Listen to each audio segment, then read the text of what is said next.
কালকে ইংরেজিতে কি বলবো? টুডে। আগামী কালকে ইংরেজিতে কি বলবো? টুমরো। বলেন টুমরো। গতকালকে কি বলবো ইংরেজিতে? ইয়েস্টারডে। আগামী পরশু বলি না, এটাকে ইংরেজিতে কি বলবো? Day after tomorrow. Day after tomorrow. অনেকদিন আগে কি ইংরেজিতে কি বলবো? a long time ago। সারাদিনকে ইংরেজিতে কি বলবো?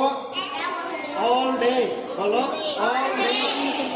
প্রতি সপ্তাহে ইংরেজিতে কি বলবো? every week। প্রতিদিন ইংরেজিতে কি বলবো? every day। একদিন পর ইংরেজিতে কি বলবো? every other day। একদিন পর ইংরেজিতে কি বলবো?